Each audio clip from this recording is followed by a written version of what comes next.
Olá pessoal, tudo bem? Hoje nós vamos continuar falando sobre licitações, tá pessoal?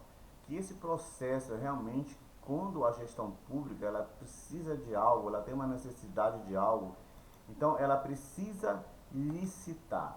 Então a licitação, pessoal, ela é um procedimento administrativo que por meio de regras previamente pré-estabelecidas se destina a satisfazer uma necessidade pública, ou seja, o que ela pretende, o que ela necessita, mediante uma contratação. Então, isto é licitação, é aquela necessidade da administração em se precisar de algo e de querer algo para poder licitar, tá, pessoal? Então, e aí vem aquela questão, por que licitar?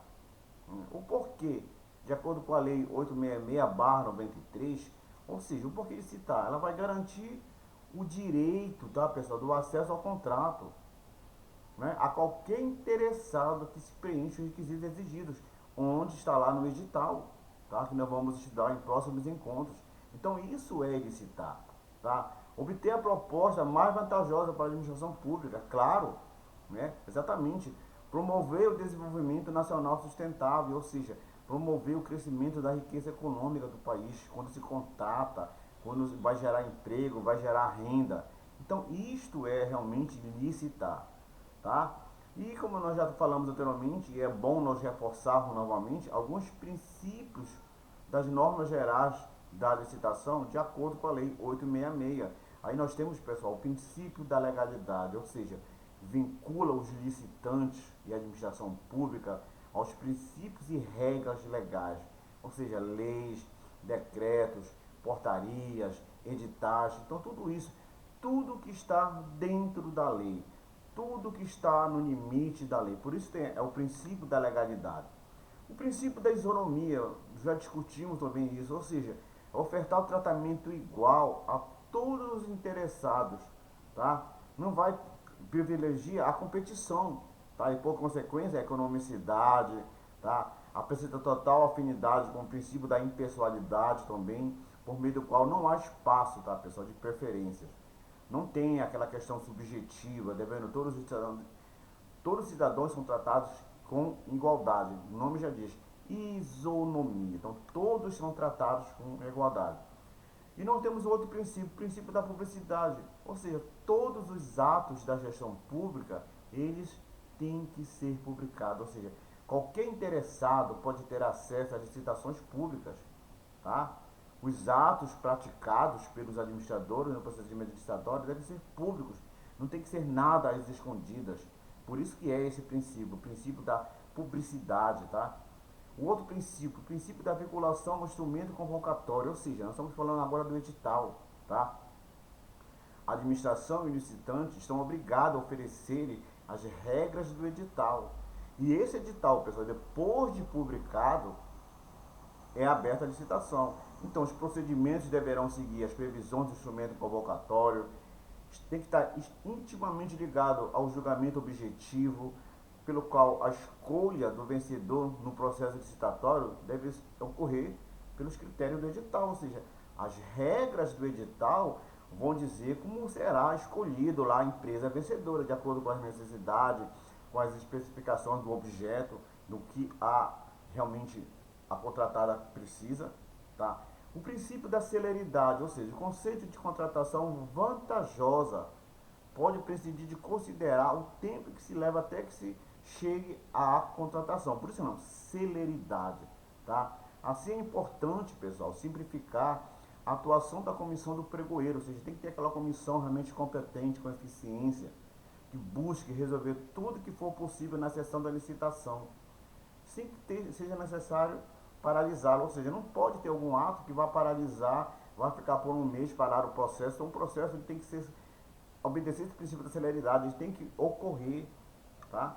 O princípio da competitividade. Quanto mais acirrada a competição, melhores são as condições da contratação, ou seja, ter mais empresas participando, obedecendo ao princípio da isonomia, tá? Por isso, o condutor do certame, ou seja, o pregoeiro, deve atuar de modo a incrementar a competitividade.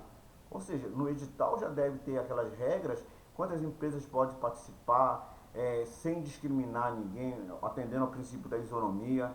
tá? E aí, pessoal, claro que nós temos regras que vão reger o artigo 37 da Constituição Federal, a Lei 866/93, a Lei do Pregão 10.502, a Lei 12.462, que é a RDC, né, exatamente. Então, todas essas leis, tá?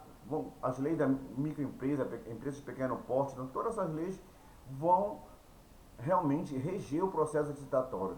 E como é que se inicia o processo licitatório? Como é que ele chega realmente a acontecer? Ou seja, toda a contratação, pessoal, na administração pública tem um início com a identificação de uma necessidade, ou seja, o que ela precisa.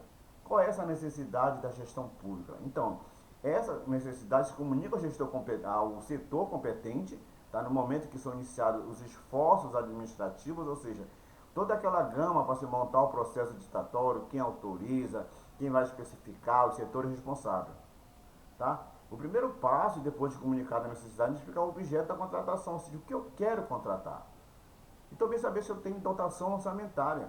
Né? Não adianta eu ter todos esses parâmetros e se eu não possuo uma dotação orçamentária para realizar o processo. Tá? Ou seja, eu tenho que identificar o objeto, trazer as claras as suas especificações, com certeza, tá? De modo a permitir que os envolvidos com o processo de contratação saibam o que quer contratar. A gestão pública, ela tem, eu dei um exemplo para vocês, de repente eu quero comprar café. Eu não posso especificar a marca, eu só tenho que dizer que o café torrido, Barra da Vaga, eu não posso dizer, eu quero café pilão, eu quero café líder, eu quero café Santa Clara. Senão eu vou estar ferindo o princípio da isonomia. Exatamente. Então nós temos que. Isso aí vai estar tudo lá no termo de referência, como é que funciona isso. Tá? Então essa formalidade do processo, pessoal, representa que dá um processo de contratação, às vezes demorado e incerto. Né? Às vezes um erro pode acarretar a demora no processo, um erro pode acarretar realmente o processo estar parado em determinado setor, para dar conformidade, para dar celeridade no processo. Então o rito processual ele não pode parar.